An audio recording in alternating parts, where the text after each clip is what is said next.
금요일까지 레위기를 잘 위기 속에서 읽으셨죠? 네. 이제 민수기로 들어왔습니다. 네 번째 책에 들어왔는데요. 민수기는 방황하는 이야기입니다. 희극이기보다는 비극에 가깝습니다. 히브리어의 민수기 책 제목은 At the Wilderness라는 뜻이에요. 광야에서라고 되어 있습니다. 우리말 성경으로는 1장에서 백성들의 숫자를 계수하는 것을 생각하면서 민수기 이렇게 기록했는데요. 그 이유는 구약이 헬라어로 번역된 70인역에 이어서 라틴어 성경 불가타에서 이 성경을 누메리, 넘버스라고 이야기했기 때문에 영어 성경까지 이어졌고 우리도 그 전통을 따르기 때문입니다. 그래서 1장과 26장에 이 백성들의 인구 조사를 하는 내용이 나오죠. 출애굽기에서 민수기까지 크게 보면 세 가지의 큰 여정이 등장하는데 오늘 우리가 읽은 본문은 마지막 세 번째 여정에 속하는 이야기입니다. 첫 번째 여정은 홍해를 지나서 시내산에 이르기까지의 여정이었어요. 출애굽기 13장에서 19장까지의 이야기죠. 그리고 20장 이후에 10계명을 받은 후에 1년 이상을 시내산 근처에서 백성들이 머뭅니다. 그러다가 이제 두 번째로 하나님께서 이제 떠나라 하는 부분이 나오는데 그게 민수기 10장 11절에 나와요. 그래서 12장까지 이어지고 머물렀던 곳이 그 유명한 가데스 바네아라는 곳입니다. 13장 14장에서 어마어마한 일이 있었죠. 그리고 나서 오늘 사건은 이후에 20장 이후에 세 번째 여정, 이제 또다시 움직이는 장면인데 가데스에서부터 요단강 동편에 이르기까지 모세가 죽을 때까지 마지막 여정에 이르는 길에서 등장합니다. 그래서 20장 본문은 전체적으로 보면 슬픈 내용이에요. 미리암의 죽음을 시작으로 22절 후반에 보면 모세의 형 아론의 죽음을 기록하고 있습니다. 두 사람의 죽음과 함께 모세 역시 어떤 운명을 갖게 되었는가를 설명하는 이야기가 우리가 읽은 오늘 본문에 등장하고 있어요. 모세는 40년이라는 긴 세월 동안 백성들의 지도자가 되었는데 왜 그의 운명은 여기까지였을까요? 오늘 주님의 말씀을 통해서 우리가 함께 붙들어야 될 진리를 생각해 보는 시간을 갖겠습니다. 모세의 운명이 거기까지였던 이유는 첫 번째로 그의 분노가 아니라 불신 때문이었다고 성경은 말합니다. 분노가 아니라 불신이었습니다. 오늘 본문은 굉장히 건조한 어조로 시작했죠. 모세의 누이 미리암이 가데스 신광야에 이르러서 죽었다. 그리고 장사되었다. 이렇게 기록합니다. 그런데 시작 부분에 보면 첫째 달에 이렇게 되어 있습니다. 첫째 달에 In the first month. 자, 이 첫째 달은 언제를 말하는 것일까요? 지금 이 백성들은 길을 떠난 지 몇 년 정도 지난 후라고 우리가 상상할 수 있을까요? 정확한 정답은 여기서는 얻을 수 없습니다. 그러나 합리적인 추론을 하기 위해서 얼마 후에 아론이 죽었다는 이야기가 발견이 되기 때문에 아론은 언제 죽었나를 생각해 보면 됩니다. 민수기 33장 38절에 보면 아론이 이때 죽었다고 말씀하고 있어요. 이스라엘 자손이 애굽 땅에서 나온 지 40년째 5월 초하루에 제사장 아론이 여호와의 명령으로 호르산에 올라가 거기서 죽었으니 라고 말합니다. 자, 40년 5월에 호르산이라는 곳에서 아론이 죽었으니까 본문에 따르면 미리암은 그보다 4개월 전 첫째 달에 이 신광야 가데스에서 죽었다고 보는 것이 합리적이겠습니다. 자, 그러니까 이제 출애굽한 지 약 40년째가 되는 긴 세월이 흘러버린 것을 우리는 알 수가 있는 거예요. 40년째가 되니까 미리암도 죽고 아론도 죽고, 그러면 우리의 질문은 무엇일까요? What about Moses? 모세는 어떻게 될까? 이것이 당연한 독자들의 질문입니다. 그것에 대해서 답변한 것처럼 오늘 이야기가 이어지고 있습니다. 그래서 2절 이후에 보면 회중들은 40년이 지났는데도 여전히 똑같은 레파토리, 패턴이 바뀌지 않고 있어요. 그렇지 않습니까? 2절에서 5절을 다시 한번 보세요. 눈으로 함께 읽지는 않겠습니다. 어디선가 많이 보던 구절인데 이런 생각 안 드십니까? 출애굽기 민수기에 계속해서 나오는 패턴입니다. 똑같습니다. 데자부를 보는 것 같아요. 데자부. 출애굽기 17장 기억나시죠? 마라의 쓴물 지나서 엘림에 이르렀다가 엘림에서 신광야에 갔는데 신광야에 먹을 것이 없어서 만나와 메추라기를 먹이시고요. 그 다음에 르비딤이라는 곳에 갔습니다. 르비딤에 갔더니 마실 물이 없어서 따지는 백성들의 이야기가 나옵니다. 3절 한번 올려주세요. 거기서 백성이 목이 말라 물을 찾음에 그들이 모세에게 대하여 원망하여 이르되 당신이 어찌하여 우리를 애굽에서 인도해 내어서 우리와 우리 자녀와 우리 가축이 목말라 죽게 하느냐. 비슷하지 않습니까? 네, 비슷하죠. 어떤 사람들은 출애굽기 17장과 민수기 20장이 같은 이야기다, 같은 이야기를 나중에 회고하는 것이다. 왜냐하면 신광야가 나오죠. 그 다음에 이 동네의 이름을 무리바라고 불렀는데 17장에서도 무리바라고 부르기 때문에 같은 이야기다라고 이야기하시는 분이 있습니다. 그러나 이것은 사실이 아닙니다. 이 두 이야기는 각기 다른 사건이에요. 왜 그럴까요? 사건이 벌어진 장소가 다르고 시간의 간극이 39년이라는 차이가 있는 것이에요. 이 두 광야가 말로는 신광야지만 다른 광야라는 증거를 보여드리겠습니다. 지도를 보시면, 자, 학자들은 홍해를 건너서 이런 식으로 출애굽했을 거다라고 추측하는데요. 정확한 것은 우리가 알 수 없습니다. 그런데 시내반도 아래쪽에 보시면 Wilderness of Sin이라고 되어 있어요. 보이시나요? Wilderness of Sin, S-I-N. 자, 거기에서 그 출애굽기 17장, 16장의 사건이 등장한 거예요. 근데 세월이 한참 지나서 동북쪽으로 쭉 올라가면 네게브라는 사막 아래에 보시면 Wilderness of Zin이라는 게 있어요. Z-I-N. 보이시나요? 스펠링이 다릅니다. 한글 성경은 안타깝게도 똑같이 신이라고 썼지만 사실은 다른 거예요. 다른 지도를 보겠습니다. 우리말로 보면, 자, 이거는 이제 지도가 틀어져 있는데요. 북쪽이 왼쪽입니다. 자, 미리암 그 바란 광야 쭉 지나서 가데스 바네아 민수기 14장의 사건 이후에 하나님이 저주하셨죠. 이 동네가 진 광야라는 거예요. 그리고 노뱀 사건이 있고 그다음에 요르단 쪽으로 건너가서 모압 땅 느보산에서 모세가 죽게 되죠. 그 마지막 여정을 보여주고 있는데요. 광야의 이름이 달라요. 17장의 신광야는 히브리어 알파벳으로 보면 이제 지도 빼셔도 됩니다. 사메크라는 단어로 시작하기 때문에 신이라고 발음하는 게 맞고, 오늘 읽은 민수기 20장의 신광야는 사데크라는 단어예요. 사데크. 그러니까 쓰라고 발음해야 돼요. 신광야 같은 거예요. 그러니까 영어 성경은 예외 없이 S와 Z를 구분해서 번역하고 있는 것을 보아야 됩니다. 이해가 되셨죠? 그러니까 장소가 다른 곳이고 시간도 39년의 차이가 있습니다. 그러니까 17장의 이야기는 지금으로부터 39년 전의 이야기인데 긴 세월이 흘렀지만 여전한 레퍼토리는 똑같다는 것입니다. 한결같은 어조로 왜 우리를 여기 데려왔냐, 왜 좋은 땅을 놔두고 이 나쁜 땅에 데려왔냐, 먹을 것도 없고 석류도 없고 수박도 없고. 이 말하는 사람들은 사실 이집트를 보았을까요, 안 보았을까요? 생각해보면 40년 후에 1세대는 거의 다 죽었을 것입니다. 지금 여기서 불평하는 사람들은 1세대기보다는 2세대들이에요. 광야에서 태어났던 사람들. 그런데 그 아버지 어머니의 어떤 이야기 패턴을 물려받아서 똑같은 어조로 모세와 아론에게 불평하고 있는 모습을 보입니다. 가데스 바네아가 왜 결정적으로 하나님 앞에서 큰 반역으로 보았을까요?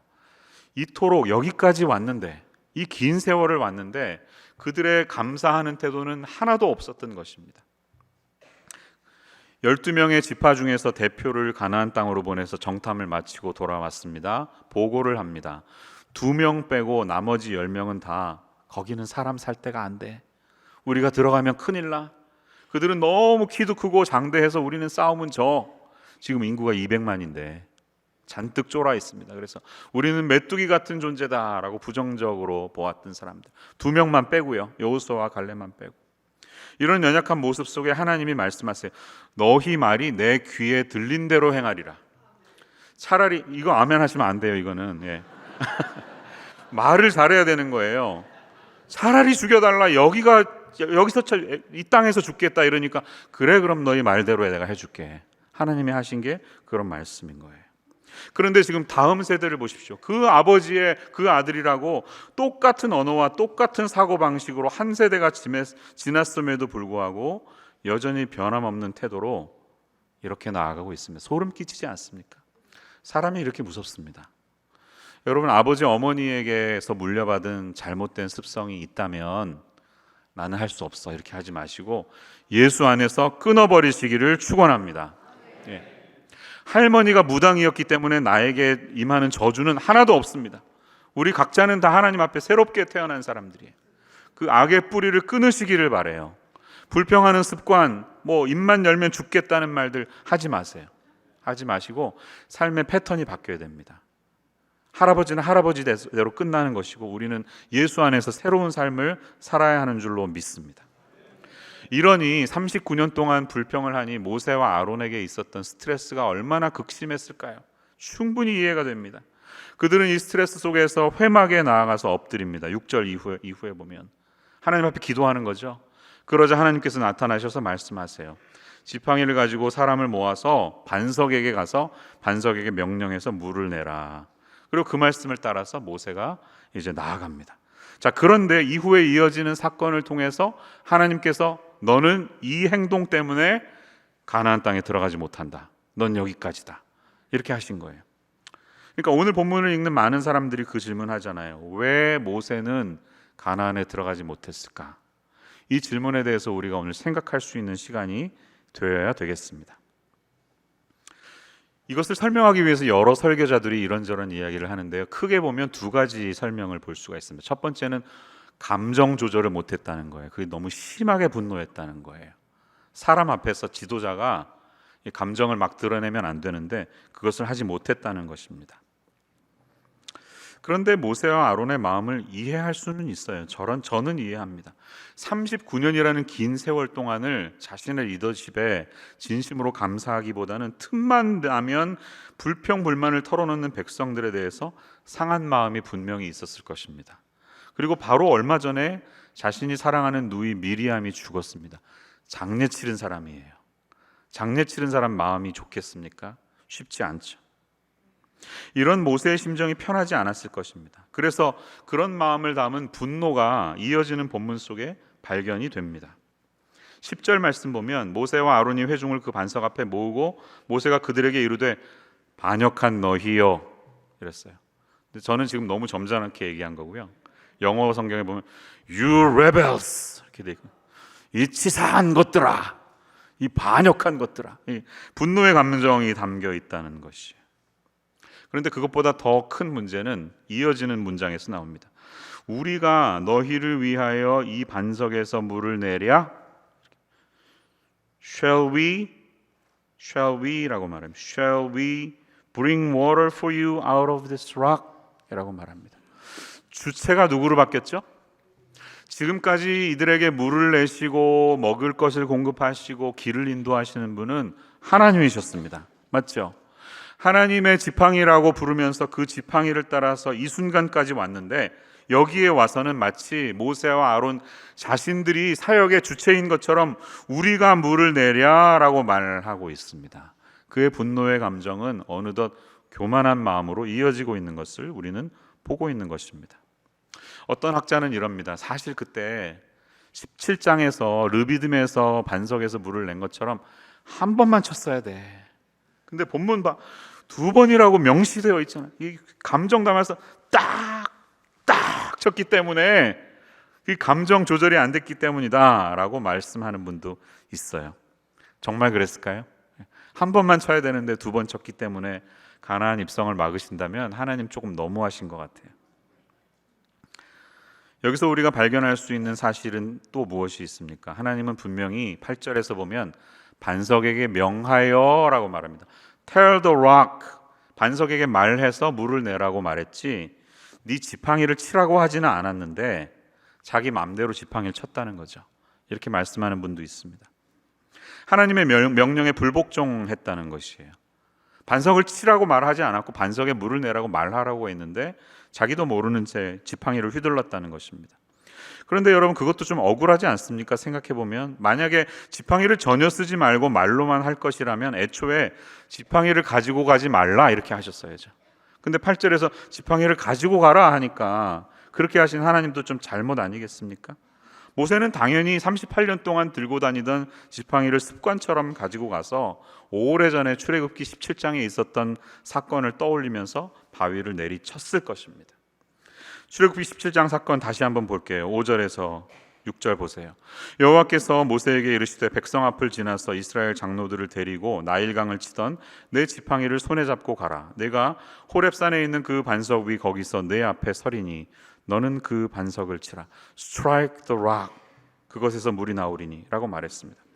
그러니까 하나님이 보통 그냥 한 번만 치라고 하신 건데 얌전하게 쳤어야 됐는데 분노의 감정을 가지고 한 번 더 세게 빡 쳤기 때문에 그랬을까요? 그것은 약간 과장된 해석이라고 생각합니다. 결국은 모세와 백성이 원했던 대로 물이 콸콸콸 쏟아져 나오게 되었고 모든 백성들과 가축들의 해갈할 수 있는 좋은 결과가 있게 되었습니다.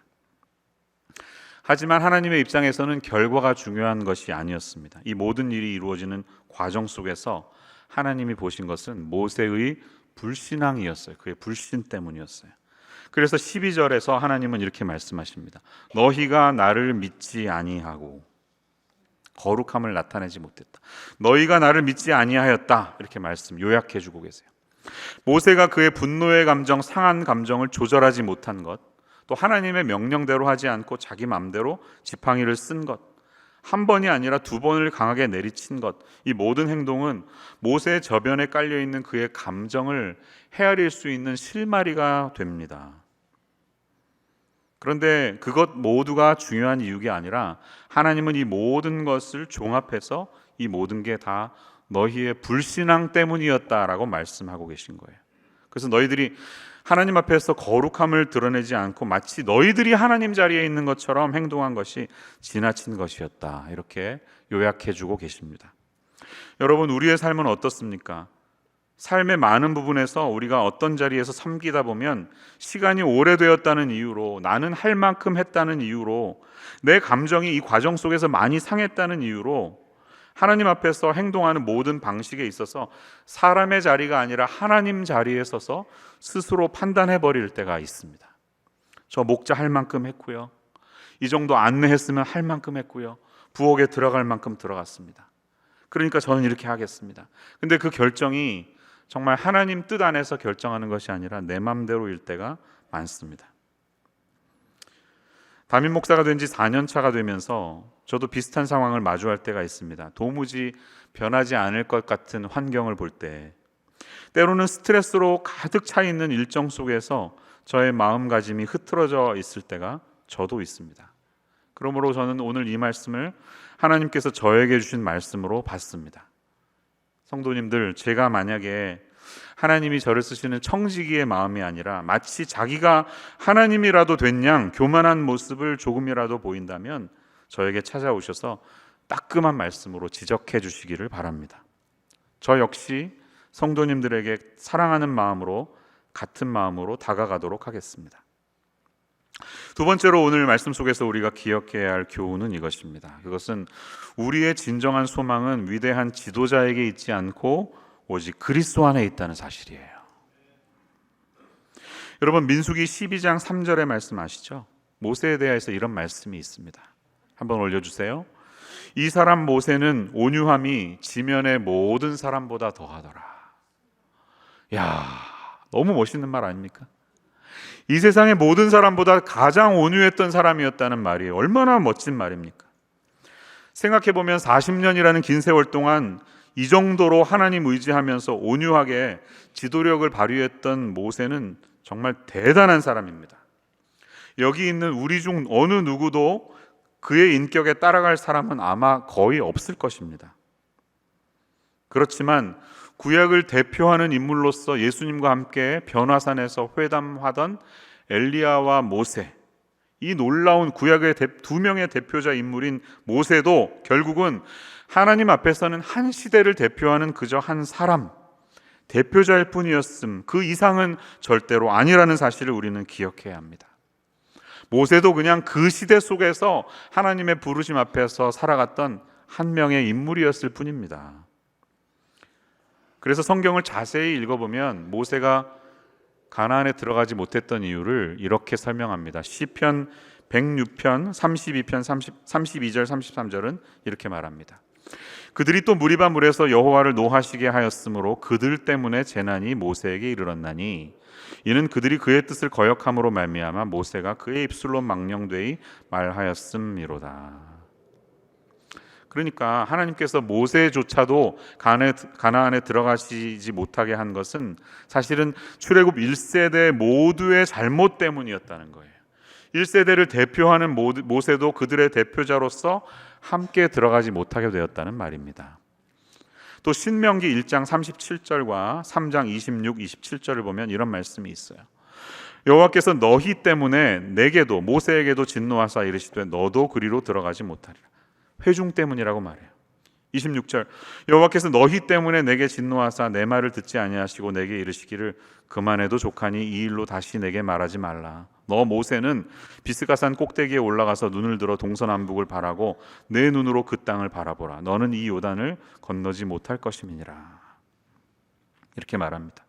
자, 그러니까 모세의 역할은 거기까지였습니다. 요단강 동편까지만 이스라엘 백성을 인도하는 데까지였어요. 모세가 가나안에 입성하는 일은 하나님의 프로젝트에는 없었다는 말이에요. 그 일은 여호수아와 갈렙에게 부여된 새로운 프로젝트가 하나님의 서사에 있었기 때문에 모세는 포함되지 않았다는 것이에요. 사실 성경을 자세히 읽어보면 모세와 아론의 운명은 이 사건이 있기 전 가데스 바네아 사건 때 이미 하나님에 의해서 선언된 적이 있었어요. 민수기 14장 28절 이하를 읽어보면 이런 말씀이 있습니다. 그들에게 이르기를 여호와의 말씀에 내 삶을 두고 맹세하노라. 너희 말이 내 귀에 들린 대로 내가 너희에게 행하리니. 제가 아까 말씀드렸죠. 불평하고 여기서 죽여달라는 말 그대로 내가 하나님께서 이루시겠다는 거예요. 그러니까 저주가 아니라 말 뱉은 대로 그대로 이루어진 것입니다. 너희 시체가 이 광야에 엎드러질 것이라. 너희 중에서 20세 이상으로서 계수된 자 곧 나를 원망한 자 전부가 여분네의 아들 갈렙과 눈의 아들 여호수아 외에는 들어가지 못하리라. 이렇게 말해요. 그러니까 이 말씀에는 모세와 아론도 포함된 것이었습니다. 여러분 기억하십시오. 시대를 뛰어넘어서 영원히 칭송받는 지도자는 이 세상에 없습니다. 우리 모두는 자신의 시대가 영원하지 않다는 것을 언제나 알아야 합니다. 박정희의 시대가 있으면 노무현의 시대도 있는 것입니다. 레이건 시대에 할 일이 있고 클린턴 시대에 할 일이 따로 있는 것입니다. 마찬가지로 우리 모두는 역사의 한 무대 속에서 하나님의 체스에 사용되는 장기판의 졸, 마, 상 아니면 기껏해야 차나 포로서 하나님 보시기에 쓰임받는 하나의 도구로서, 청지기로서 우리 자신으로서는 잘난 것이 별로 없는 그런 사람들 뿐입니다. 우리가 해야 할 일이 있다면 살면서 절대로 하나님의 자리에 올라가지 않고 언제나 그분을 신뢰하며 나아가는 순종의 자세가 있어야 할 줄로 믿습니다. 너희가 나를 믿지 아니하고, 이 말씀에 39년이라는 긴 세월 순종하면서 살았지만 어느덧 자기도 모르는 새에 하나님을 온전히 신뢰하지 않았던 모세의 삶을 돌아보면서 우리 자신의 삶을 거울 삼아야 할 줄로 믿습니다. 우리는 하나님만을 신뢰하며 살아야 합니다. 사람에게는 기대할 것이 없다는 것이에요. 자, 그렇다면 온전히 우리가 이 세상에서 신뢰하며 바라보아야 할 성경 속에 계셨던 유일한 인물이 있다면 그분은 누구시겠습니까? 예수 그리스도이십니다. 한번 따라해 주세요. 예수 그리스도. 당신만이 나의 유일한 소망 되십니다. 아멘. 믿음의 주요 우리를 온전하게 하시는 이인 예수를 바라보자. 이 말씀 보면서 이 세상 그 어떤 지도자도 하나님 앞에서 한계가 있었음을 기억하며 주님 한 분만을 바라보는 우리가 되어야 할 줄로 믿습니다. 출애굽기 17장 그 르비딤 사건을 다시 생각해 보면 유심히 관찰되는 한 가지 사건이 있어요. 제가 아까 강조하지 않았지만 6절을 다시 보겠습니다. 이런 말씀이 있었어요. 내가 호렙산에 있는 그 반석 위 거기서 내 앞에 서리니 너는 그 반석을 치라. 그것에서 물이 나오리니. 여러분, 성경은 예외 없이 그냥 하나의 반석이 아니라 더라는 정관사를 붙입니다. 바로 그 반석에 가서 그 반석을 치라 말하고 그 반석에서 물이 나오겠다고 말씀하십니다. 왜 그렇게 하셨을까요? 이것은 큰 시선으로 보면 우리에게 진정한 물과 진정한 생명을 공급하시는 예수 그리스도만이 우리의 반석 되심을 성경이 예표로 나타내고 있기 때문입니다. 진정한 물은 예수 안에서 나오는 것이에요. 그래서 바울 사도께서 고린도전서 10장에서 신약의 눈으로 이 사건을 이렇게 풀어주고 있습니다. 고린도전서 10장 1절에서 4절 말씀을 같이 읽어보겠습니다. 시작. 형제들아, 나는 너희가 알지 못하기를 원하지 아니하노니 우리 조상들이 다 구름 아래에 있고 바다 가운데로 지나며 모세에게 속하여 다 구름과 바다에서 세례를 받고 다 같은 신령한 음식을 먹으며 다 같은 신령한 음료를 마셨으니 이는 그들을 따르는 신령한 반석으로부터 마셨음에 그 반석은 곧 그리스도시라. 아멘. 자, 이게 무슨 말입니까? 우리의 조상들이 구름 아래에 있었다는 것은 시내산, 하나님의 임재가 있었던 시내산 아래서 주님과 동행했다는 것이에요. 시내산의 임재가 성막으로 이어졌습니다. 그래서 성막이 머물 때마다 구름이 있었잖아요. 구름 기둥. 바다는 뭐예요? 바다는 홍해바다를 상징합니다.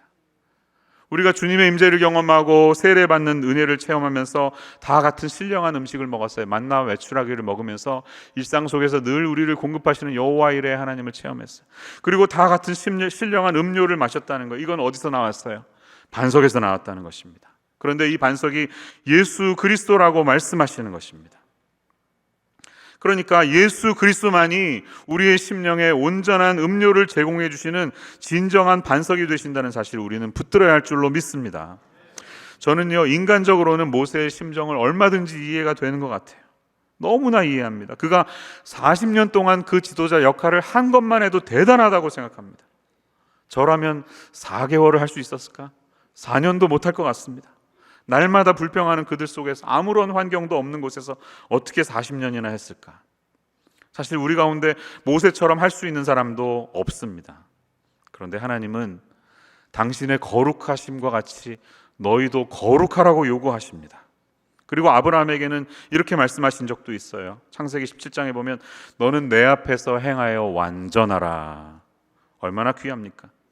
하지만 아무도 완전하게 행할 수 있는 사람은 이 세상에 없습니다. 의인은 없나니 아무도 없다고 로마서 3장 10절은 이야기합니다. 그 훌륭하고 누구보다도 온유했던 모세도 하나님을 신뢰하지 못하고 하나님의 거룩하심을 드러내는 데 실패했습니다. 저와 여러분도 수많은 실패와 죄를 저지르면서 반복하면서 살아갑니다. 민수기는 그런 이야기예요. 반역하고 하나님을 저버리는 14장 가데스 바네아의 백성들, 지도자 레위인들, 고라의 자손들, 16장의 이야기. 이번에는 최고 지도자인 모세와 아론마저 넘어졌습니다. 하지만 우리는 잊지 말아야 합니다. 사람에게는 결코 소망이 없지만 그리스도 안에서는 소망이 있습니다. 아니, 우리의 유일한 소망은 오직 그리스도 안에만 있는 줄 믿으시기를 축원합니다. 그 어떤 위대한 지도자에게도 우리의 소망이 있지 않다는 사실을 우리는 기억해야 합니다. 하나님께서는 어느 시대 속에서도 그리스도 외에 어떤 사람에게도 그런 소망을 걸도록 허락하지 않으셨습니다. 오직 예수 그리스도, 그리스도의 복음만이 저와 여러분을 온전케 하고 구원의 길로 인도하기에 충분하다는 사실을 오늘 이 아침에 붙드시는 사랑하는 주의 자녀들 되시기를 축원합니다. 디도서 3장 3절에서 5절 말씀은 이렇게 증거하고 있습니다.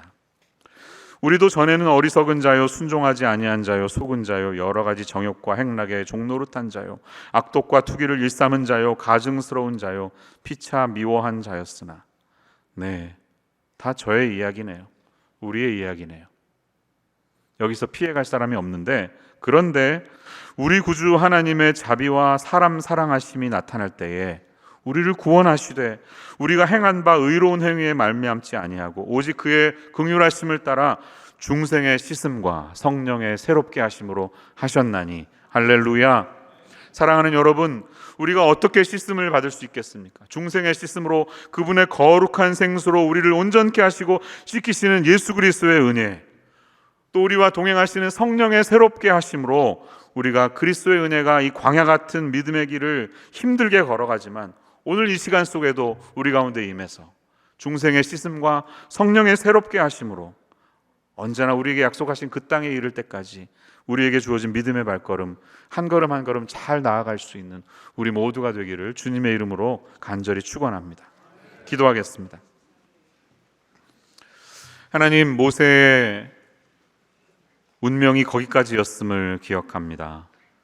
그 훌륭한 지도자였던 모세도 하나님 앞에 실수하며 넘어졌던 것을 보며 우리의 유일한 소망이 사람에게 있지 아니하고 오직 우리의 영원한 반석 되시는 예수 그리스도 한 분에게만 있음을 기억하는 저희들 되게 하여 주시옵소서. 주님 앞에만 나아갈 때 진정한 생수의 근원이시고 영원히 목마르지 않는 물을 공급하시는 예수 안에서만 참되고 신령한 중생의 씻음과 성령의 새롭게 하심이 있음을 기억하는 이 아침 되게 하여 주시옵소서. 예수님의 이름으로 기도합니다. 아멘.